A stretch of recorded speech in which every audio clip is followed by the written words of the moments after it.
Go, baby Quail. Go, baby Quail. Go, baby Quail. Hey guys, I got a little something new for you today.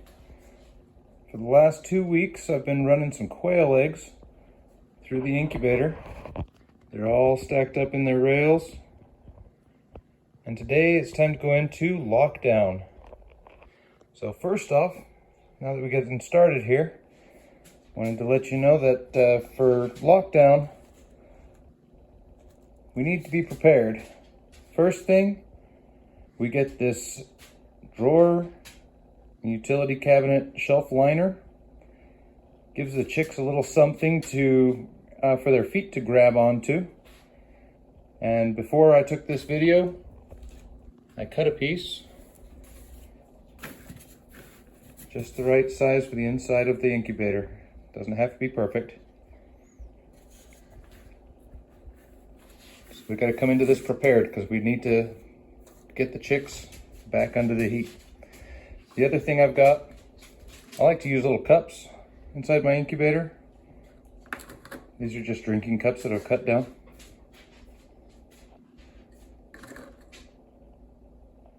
I like to use that to boost the humidity.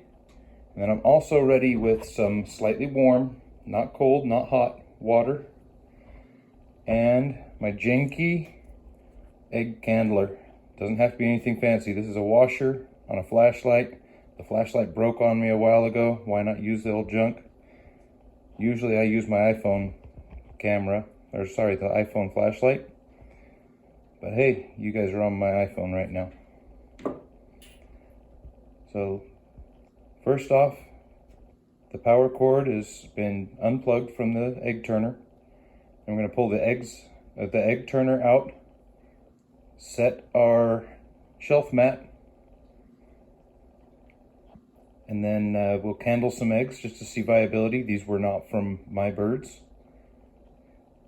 We'll check them, make sure they're good eggs. And if we get through a dozen or so and we've only got the odd couple that aren't fertile, didn't make it, then we'll probably just go ahead and just move them all in. No harm there. Catch you guys in a minute. Gonna get set up, ready to go. We gotta be kind of quick about this. You all ready, Luke? Okay, we've got a clear work surface, not a bunch of junk on the table. We gotta be pretty quick about this. Incubator is still plugged in. It does not matter if you leave it plugged in. It's just gonna keep things warm. Slide this off to the side, lift it up, slide it out. Now we can grab the egg turner. I did unplug the egg turner. I'm gonna pop it out.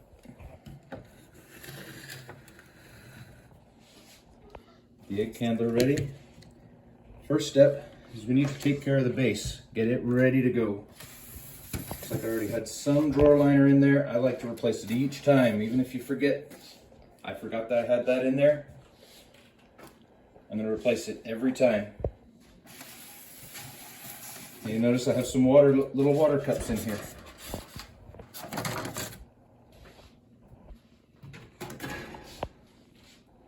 These have gone dry over the last 2 weeks. I'm gonna put a couple more in there.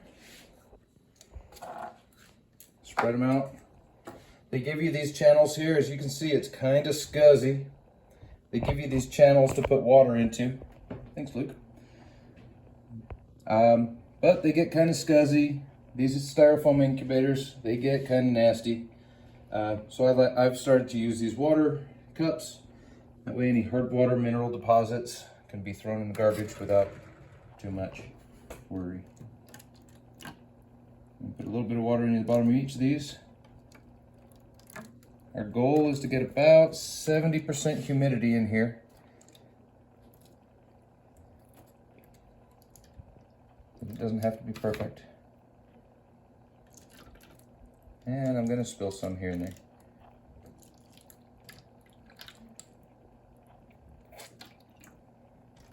And I guarantee as I'm moving the incubator back to where we keep it, guarantee I'm going to spill some of that water. All right, we've got 120 eggs in there. All right, I'm gonna put my base back on here. Lucas, will you film this part? Mm-hmm. Okay, so I've put the grid back in there. That's just the stock grid. I think they now come with plastic. This is a pretty old jobber here. This material, this is a wire mesh, 1/4 inch wire mesh. Also the plastic ones, the birds just can't get a good grip on there, and you can create splay leg, where they're basically just doing the splits and they have no control over the legs. So we put this drawer liner in.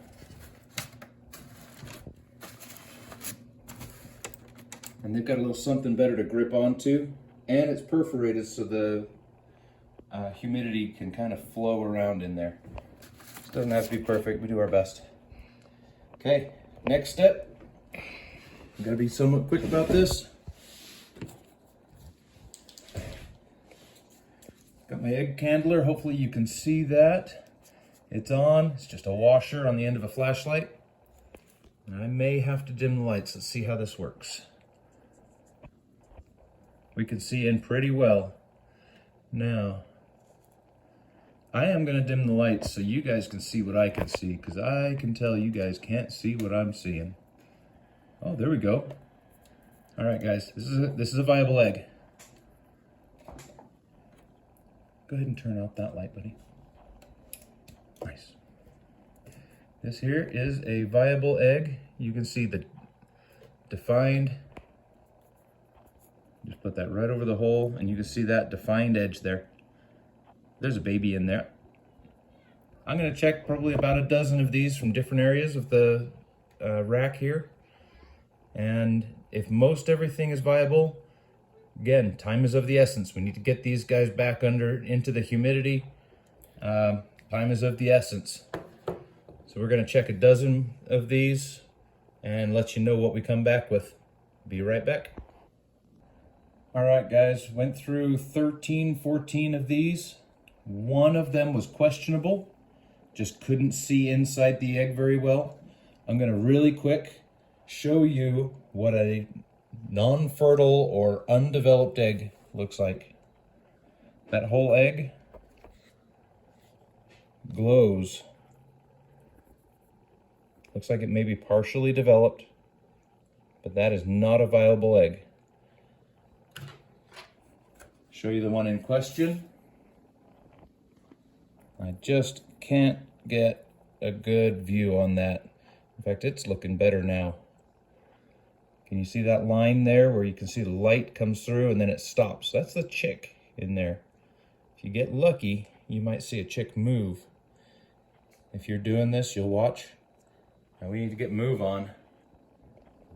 And this, most definitely a viable egg. You can see that defined line where the light does not glow through. So we're gonna go ahead, one out of every dozen, well, one out of the dozen, a little over a dozen that we pulled there is not fertile. So rather than waste any more time, we're gonna go ahead and just transfer them all. What don't hatch, won't hatch. What hatches are gonna be a blessing. Be back at you in a minute. All right, I got Lucas on the camera again. I'll go ahead and hop up, buddy, and show him what I'm doing here. Be very careful. Now that we've kind of proven that this is going to be a good hatch, we don't have to pick out a bunch of duds. I'm taking these, no specific order, moving them onto the base of the incubator. This one's just a cheapo incubator. Actually, a buddy of mine gave this to me. He now lets his ducks sit on their own eggs. So he gave this to me. I'm using this for this small run. I usually use an incubator designed by, is based upon a design by Terry McLeish off of Coturnix Quail. I remember watching his videos when he first started. Been doing this for a minute. But when I decided to upgrade, I built my styrofoam incubator or my other incubator built to his design, and I made it so it would fit 360 eggs. I even built hatching trays for it.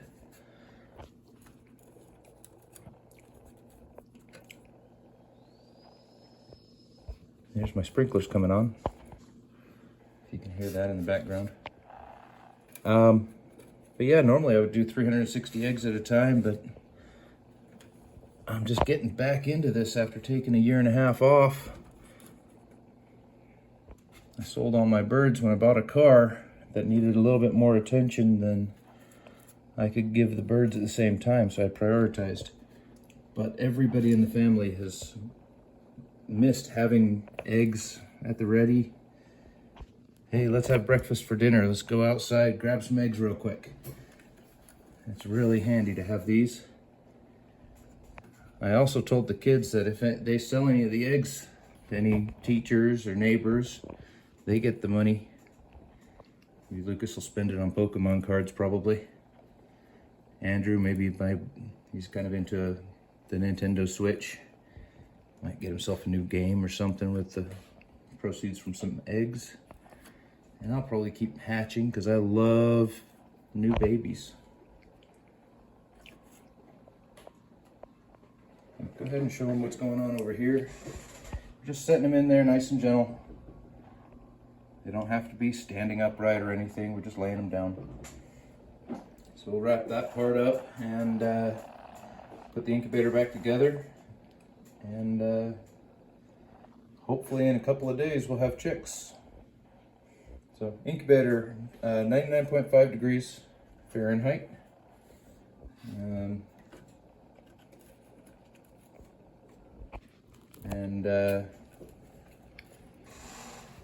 During the first part of incubation, looking at shooting for, here in Utah it's a bit dry, so I've been sitting right about 50% humidity with the water I put in there right off the bat.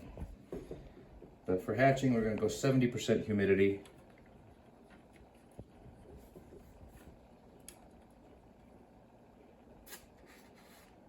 See what we can do to get as close as we can to that. Catch you guys in a minute. All right, this is all set. I'm just going to push down the corners because this is where they're going to be born. Now all I have to do is set the incubator back together. Like I said, it's still running. I didn't do anything. I just set it on the table. It's not going to burn the table or anything. Now these holes. Right now they probably should be, a little close there, buddy. There you go. These holes should probably be covered. And the incubator comes with plugs. They always go missing.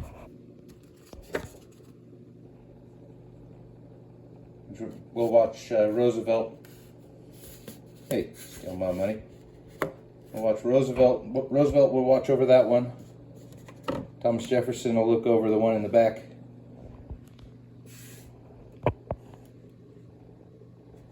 And if they go missing, I'll have to yell at the kids. Just kidding. All right. Oh, my thermostat on the incubator. Come on up here. There you go. The thermostat hasn't worked since I got it, and you never want to trust these. I found some of the most accurate ones. Just a good, cheap cooking one. See, we're sitting at 100. That's actually pretty accurate. You can get those fancy schmancy digital ones. Yeah, there's some scuzz on the incubator from the last hatch. I probably should have cleaned it a little better. But hey, the humidity, it's rising. We're hitting about 50 through the incubation. And we're shooting for about 70. It will spike once they start hatching. The moisture that's on the chicks will evaporate, create a little more humidity.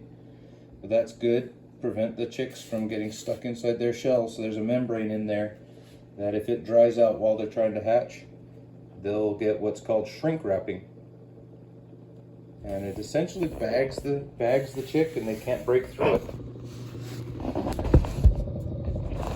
There they are sitting there. Hopefully we can come at you with a video with some wiggling eggs. The eggs start wiggling as the chicks are moving inside. I think you're making everybody dizzy, buddy. Those eggs, they'll start wiggling. And then they'll start zipping open. And then they'll pip. They'll pip a little hole, zip. They don't really want to see a picture of the styrofoam. There we go. Cool. We're gonna go plug this in, and we'll be back at you in a few days when we've got little babies cruising around in here. Chick, got this. You almost done? Almost there. You almost there? Almost down. Just a little push to go. Push. You can push, baby. Oh, good. You did it. Come on, egg. Come on. You got it. We've got 3. Good job, chickies. And he was just born now.